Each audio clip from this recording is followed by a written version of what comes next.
প্রিয় ভিউয়ার্স, আসসালামু আলাইকুম।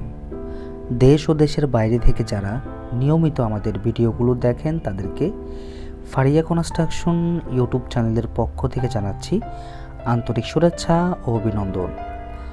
তো বন্ধুরা, সবাই কেমন আছেন? আশা করছি আল্লাহর রহমতে সবাই অনেক ভালো আছেন। আপনারা ভালো থাকবেন, সুস্থ থাকবেন, এটাই আমাদের কামনা। তো ভিউয়ার্স, আপনারা যারা প্রতিদিনই আমার ভিডিওগুলো আপনাদের মূল্যবান সময় নষ্ট করে দেখেন, আজকে আমি আপনাদেরকে এই ভিডিওর মধ্য দিয়ে কিছু একটা উপহার দেওয়ার জন্য এসেছি। যাদের জায়গা নাই, অর্থাৎ জায়গার পরিমাণ খুবই কম, এবং দেখা গেছে যে অনেকে আছে যে যারা বাপদাদার ভিটার মধ্যে বাড়ি নির্মাণ করতে চায়, কিন্তু জায়গাটা এতই স্বল্প যে ওই জায়গার মধ্যে বাড়ি নির্মাণ করতে পারবে কি না সেটা নিয়ে অনেক কনফিউজে ভোগে। তো আমি আজকে খুবই অল্প জায়গার মধ্যে, মাত্র 325 স্কোয়ার ফিট জায়গার মধ্যে 6টি কলম দিয়ে কিভাবে একটি বাড়ি নির্মাণ করেছি। তো আপনাদের যাদের জায়গা নাই, আপনারা যে বাড়ি নির্মাণ করার ইচ্ছে আছে কিন্তু জায়গার জন্য করতে পারছেন না, তারা কিন্তু সেমভাবে এরকম একটি বাড়ি নির্মাণ করতে পারেন। তো বন্ধুরা, এই বাড়িটির ভিতরে, বাহিরে এবং উপরে নিচে বেস থেকে ছাদ পর্যন্ত আমরা কিভাবে কি রেখেছি এবং কয়তলা ফাউন্ডেশনের বাড়ি এটা কিভাবে কি করেছি, আমরা সব কিছুই আজকে আপনাদের মাঝে তুলে ধরব। এবং এই বাড়িটিতে এতটুকু কাজ করতে কত টাকা খরচ হয়েছে এবং পুরোপুরি কমপ্লিট করতে কত টাকা খরচ হবে, সব কিছুই আপনাদের মাঝে তুলে ধরব। তারপর বন্ধুরা, এই বাড়িটির মধ্যে মাত্র 2টি বেডরুম, একটি টয়লেট, একটি কিচেন দিয়ে করা হচ্ছে। তো নিচের তালা এবং উপর তালা, অর্থাৎ দোতলা, তিনতলা, নিচতলায় সেম ডিজাইনটি হবে। তো 3 ভাই মিলে যৌথভাবে আজকের বাড়িটি নির্মাণ করছে। এখন অনেকের মনে হয়তো বা প্রশ্ন আসতে পারে যে দোতলা না করে উনি তো চাইলে বাইরে জায়গা কিনে তো এরকম একটি বাড়ি নির্মাণ করতে পারতো, আরও সুন্দর করে করতে পারতো, বড়সড় করে করতে পারতো। তো এত অল্প জায়গার মধ্যে 3 ভাই মিলে কেন এরকম করে বাড়ি নির্মাণ করছে? তো বেসিক্যালি সেম প্রশ্নটা আমারও ছিল যে এত অল্প জায়গার মধ্যে কেনই বা ওনারা এরকম একটি বাড়ি নির্মাণ করতে চাচ্ছে। তো তার প্রতি উত্তরে আমি যেটা শুনলাম ওনাদের কাছে, ওনারা 2 ভাই থাকে মালয়েশিয়াতে, 1 ভাই বাংলাদেশে থাকে। তো ভাইদের মধ্যে অনেক মিল। তো যেটা করলো, ওনার বাবার দেওয়া, অর্থাৎ কি বলবো আপনাদেরকে, কেমনে বোঝাবো, আসলে ওই দাদার দেওয়া সম্পত্তি যেটাকে বলে, বাবা মার রেখে যাওয়া সম্পত্তির মধ্যে ওনারা এতটুকু জায়গা ওনাদের জন্য রেখে গেছে। তো ওনারা এই জায়গার মধ্যেই বাবা মার স্মৃতি হিসাবে এই জায়গার মধ্যেই বাড়ি করে থাকতে চাচ্ছে। সেজন্যই এই বাড়িটি এভাবে এত অল্প জায়গার মধ্যে নির্মাণ করছে। তো বেসিক্যালি এটা 3তলা ফাউন্ডেশনের বাড়ি, 3তলা ফাউন্ডেশন দিয়ে 3তলা কমপ্লিট করা হবে। তো এই বাড়িটির মাত্র 2টি বেডরুম, একটি টয়লেট, একটি কিচেন দিয়ে করা হচ্ছে। তো 3 ভাই 3তলায় থাকবে, প্রথম ভাই নিচতলায়, তার মাঝখানের ভাই মিডল তলায়, অর্থাৎ 2য় তলায় থাকবে, 3য় তলায় থাকবে ছোট ভাই। তো এইভাবে ওনারা আসলে ওনাদের মধ্যে অনেক মিল, আমি কথাবার্তা বলে দেখলাম বা শুনলাম, বুঝতে পারলাম। তো বন্ধুরা, এই বাড়িটির অবস্থিত কুমিল্লা জেলার লাকসাম থানায়।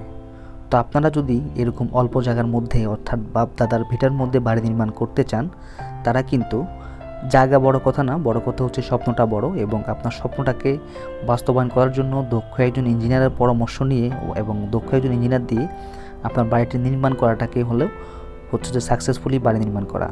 তো বন্ধুরা, অনেকে দেখা যায় যে মিস্ত্রির পরামর্শ নিয়ে বাড়ি করে, তখন সেই ক্ষেত্রে দেখা যায় যে মিস্ত্রিরা কোনো কাজের হিসাব দিতে পারে না, অর্থাৎ মালামালের হিসাব দিতে পারে না, বলে একটা, কাজ করার পরে দেখা যায় যে হয়ে যায় আরেকটা। তো আপনারা যদি বাড়ি নির্মাণ করতে চান, কিছু টাকা খরচ করে হলেও চেষ্টা করবেন ড্রয়িং ডিজাইনটি করিয়ে নিতে।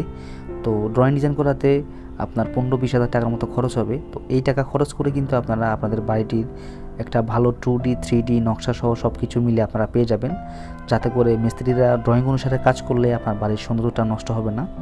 এবং আপনার ড্রয়িং অনুযায়ী কাজ করলে, আপনার ড্রয়িংটি করলে আপনার যে খরচটা আসবে সেই খরচটাও আপনি একটা আইডিয়া পেয়ে যাবেন। তারপর বন্ধুরা, ইঞ্জিনিয়ার সাহেব যে খরচটা বলবে তার থেকে 2-1 লাখ টাকা বেশির বাজেট রাখার চেষ্টা করবেন। কেননা বাড়ি নির্মাণ কাজের হিসাব কেউ অ্যাকুরেটভাবে দিতে পারে না, 19-20 হয়ে যায়। তো আপনারা যদি 1-1.5 লাখ 2 লাখ টাকা হাতে রাখেন, তাহলে আপনারা ওই টাকা দিয়ে পরবর্তীতে অন্য কোনো কাজে লাগাতে পারবেন। তো ভিউয়ার্স, এখন যদি আমরা এই বাড়িটির কাজের হিসাব বা খরচের হিসাবে আসি, আমরা কিভাবে কি রেখেছি যদি এই প্রসঙ্গে আসি, তাহলে আমাদের এই বাড়িটিতে মোট 6টি কলম দিয়ে পুরো বাড়িটি করা হয়েছে। তো কলমগুলোর সাইজ রাখা হয়েছে 10-10 করে, এবং কলমের নিচে 6টি কলমের নিচে 6টি বেজ ঢালাই করা হয়েছে। বেজগুলোর সাইজ রাখা হয়েছে 5 ফিট বাই 5 ফিট করে 3টি বেজ, এবং বাকি 3টি বেজ ঢালাই করা হয়েছে 6 ফিট বাই 6 ফিট করে। তো বেসিক্যালি এটা আমাদের একটি ডোবা বা নালা জায়গা, আপনারা অলরেডি দেখতে পাচ্ছেন নিচু জায়গা। তো এই জায়গার মধ্যেই আমরা একটু বেজটা ওরকম করে করতে হয়েছে, এবং এই বাড়িটির ভিতরে আমাদের নিচে সেফটি ট্যাঙ্কি করা হয়েছে, আপনারা দেখতে পাচ্ছেন। তো আমরা এই বাড়িটির যখনই বেজগুলো ঢালাই করলাম, ঢালাই করার পরে আমরা প্রথমে আমাদের ভিটি পর্যন্ত আসার পরে আমরা এখানে একটি 3 ইঞ্চি একটি ফ্লোর ঢালাই করেছি, যেটা আমাদের ভিটি বলে। তো ভিটিটা ঢালাই করার পরে কিন্তু আমাদের মোটামুটি ভালো একটি স্পেস চলে এসছে। তারপর বন্ধুরা, আমরা কলমগুলো যখন ঢালাই করলাম, ঢালাই করার পরে আমরা প্রথম ছাদটি দিলাম। আমাদের প্রথম ছাদটি ঢালাই করা হয়েছে 4 ইঞ্চি করে, আপনারা দেখতে পাচ্ছেন। এবং এই বাড়িটির নিচে উপরে সবগুলো ভীমের সাইজ রাখা হয়েছে 10-10 করে। তো এই বাড়িটি মূলত 3তলা ফাউন্ডেশনের একটি বাড়ি। তো আপনারা যদি এরকম সুন্দর করে 3তলা ফাউন্ডেশনের একটি বাড়ি নির্মাণ করতে চান, তাহলে আপনারা এরকম সুন্দর করে করতে পারেন। যাদের জায়গা কম, যাদের 325 স্কোয়ার ফিট অথবা আরও 500 স্কোয়ার ফিটও আছে, তারা চাইলে একটু সুন্দর করে রুম বাড়িয়ে নিতে পারেন। তো এই বাড়িটির যদি পুরোপুরি কমপ্লিট হয়ে যায়, আমি আপনাদের মাঝে আরও একটি ভিডিও নিয়ে আসব, যাতে করে আপনাদের বুঝতে সুবিধা হয় আমাদের বাড়িটি পুরোপুরি কমপ্লিট হওয়ার পরে কীরকম দেখতে হয় বা কীরকম লাগে।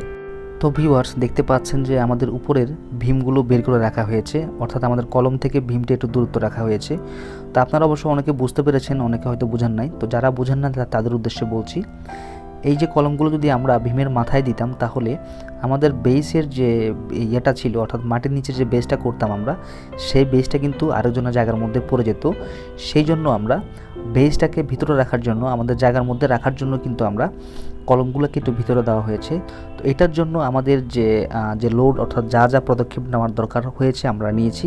তো এক কথা হচ্ছে যে আমরা এমনভাবে ডিজাইনটি করেছি, এমনভাবে চিন্তা ভাবনা করে বাড়িটি করেছি, যাতে করে পরবর্তীতে আমাদের এই বাড়িটি ভাঙা না পড়ে। অর্থাৎ দেখা গেছে যে আরেকজনের জায়গার মধ্যে যদি কোনো কিছু পড়ে, তখন দেখা গেছে যে বাড়িটি ভাঙতে হবে।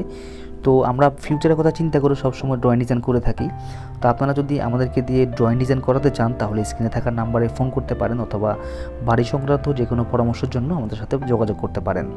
তো ভিউয়ার্স, এই বাড়িটির এই দেখতে পাচ্ছেন যে দোতলার উপর একটি রুম রাখা হয়েছে, অর্থাৎ আমাদের নিচতলার মধ্যে সেম ডিজাইনটি রাখা হবে। তো দোতলার মধ্যে যেহেতু আমাদের ঘাটনি করা হয়ে গেছে, আমি দোতলাটা আপনাদেরকে দেখাবো। তো প্রথমেই সিঁড়িতে উঠলে একটি রুম পাবেন। এই রুমটার সাইজ রাখা হয়েছে 10 ফিট বাই 11 ফিট করে। তো এটি একটি বেডরুম হিসেবে ব্যবহার করা হবে। তারপরে দেখতে পাচ্ছেন যে পাশে আমাদের একটি টয়লেট, একটি কিচেন হবে। তো এবং এটি বসার জন্য একটা স্পেসও থাকবে।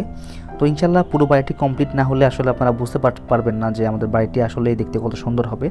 যেহেতু অল্প জায়গার মধ্যে আমরা বাড়িটি নির্মাণ করছি, তো ইনশাল্লাহ বেস্টভাবে আমরা ভালো করে আমরা ডিজাইনটি করার চেষ্টা করব। তারপর বন্ধুরা, এই বাড়িটির ডান পাশের একটি বেডরুম রাখা হয়েছে, আপনারা দেখতে পাচ্ছেন ওপাশে। এই বেডরুমটা সাইজে রাখা হয়েছে 10 বাই 11 করে, এবং এ পাশে একটি টয়লেট হবে 7 ফিট বাই 3 ফিট করে, এবং আরও একটি কিচেন হবে 5 ফিট বাই 7 ফিট করে। তো ভিউয়ার্স, দেখতে পাচ্ছেন যে আমাদের এ পাশে আরেকটি বেডরুম হয়েছে। তো এটা হচ্ছে আমাদের বেডরুমটা। তারপরে ভিউয়ার্স, আমাদের উপরেও আমাদের সেম ডিজাইনটি হবে। তো পুরো বাড়িটি যখন কমপ্লিট হয়ে যাবে, আমি ইনশাআল্লাহ আপনাদের মাঝে আপনাদের বোঝার স্বার্থে আরও একটি ভিডিও নিয়ে হাজির হব। তো ভিউয়ার্স, এই বাড়িটির প্রত্যেকটি কলমের ভিতরে 12 মিলি রড 6 পিস করে দেওয়া হয়েছে, এবং এই বাড়িটির প্রত্যেকটি ভীমের ভিতরে 12 মিলি রড 4 পিস করে দেওয়া হয়েছে। তো ইনশাল্লাহ আপনারা যদি এরকম একটি বাড়ি নির্মাণ করতে চান, তাহলে আপনারা এরকম 6 পিস বা 4 পিস করে দিয়েও আপনাদের স্বপ্নের বাড়িটি নির্মাণ করে নিতে পারেন। এবং আমাদের নিচের গ্রাউন্ড ফ্লোরের যে ঢালাই করা হয়েছে, সেটি আমরা 3 ইঞ্চি ঢালাই করেছি। এবং প্রথম যে ছাদটি দেখতে পাচ্ছেন, আমার পায়ের নিচে যে ছাদটি দেখতে পাচ্ছেন, এটি আমরা 4 ইঞ্চি করে ঢালাই করেছি। এবং আমার উপরে যে ছাদটি দেখতে পাচ্ছেন, সেটি আমরা 4 ইঞ্চি করে ঢালাই করেছি। তার পরবর্তী ছাদটি আমরা 4 ইঞ্চি করে ঢালাই করব। তো ভিউয়ার্স, এ বাড়িটির এতটুকু কাজ করতে এখন পর্যন্ত আমাদের খরচ হয়েছে 11,50,000 টাকা কেয়ারিং খরচ ছাড়া। তো দেখতে পাচ্ছেন যে 11,50,000 টাকা হলে আপনিও 350 স্কোয়ার ফিট একটি বাড়ির এতটুকু কাজ করিয়ে নিতে পারবেন। তো আপনারা যদি আরও একটু বেশি বড় জায়গা থাকে, তাহলে কিন্তু আপনার খরচটা একটু কমে আসবে। তো যেহেতু অল্প জায়গা, এখানে অল্প জায়গার মধ্যে আমরা 50,000 টাকা খরচ আমাদের এই পর্যন্ত গেছে, এই টোটাল খরচ। তো আপনারা চাইলে কিন্তু 11 থেকে 12 লক্ষ টাকা হলে কিন্তু আপনাদের এরকম একটি বাড়ি নির্মাণ করতে পারেন, এতটুকু কাজ করিয়ে নিতে পারেন। তো এই বাড়িটি যদি পুরোপুরি টাইলস, ইলেকট্রিশিয়ান, স্যানিটারি সহ টাইলস থেকে শুরু করে সব কিছু দিয়ে এবং সামনে ডিজাইন, চারপাশে ডিজাইন হবে, শুধু আমাদের একটা পাশ বাদ যাবে, অর্থাৎ পিছনের পাশটা বাদ যাবে এবং 3 পাশে ডিজাইন হবে। তো পুরোপুরি যদি আমরা ডিজাইন দিয়ে কমপ্লিট করি তাহলে আমাদের পুরো বাড়িতে খরচ হবে 20 থেকে 22 লক্ষ টাকা। তো আমাদের বাজেট হচ্ছে 20 লক্ষ টাকা। তো ইনশাল্লাহ আমরা আমাদের 12 লক্ষ টাকার মতো, 11 লক্ষ 12 লক্ষ টাকার মতো চলে গেছে। তো আমরা আশা করছি যে বাকি 10 লক্ষ টাকা দিয়ে আমাদের বাকি যে কাজগুলো আছে সেটা আমরা কমপ্লিট করে ফেলতে পারবো। তো ভিউয়ার্স, আশা করছি যে আজকের ভিডিওতে আপনারা অনেক কিছু শিখতে পেরেছেন বা এরকম বাড়ি নির্মাণ করতে গেলে কি করতে হবে তার একটি ধারণা পেয়েছেন। যদি কারো কোনো বুঝতে অসুবিধা হয় আমাদেরকে কমেন্ট করে জানাবেন, আমরা আপনাদের মূল্যবান কমেন্টের রিপ্লাই দেওয়ার চেষ্টা করব। আর ভিডিওটি ভালো লাগলে একটি লাইক দিবেন, কেননা আমরা খুব কষ্ট করে আপনাদের জন্য ভিডিওগুলো বানাই। আর ভিডিওটি ভালো লাগলে লাইক দিবেন এবং চ্যানেলটি সাবস্ক্রাইব করে সাথেই থাকবেন। সবাই ভালো থাকবেন। আসসালামু আলাইকুম।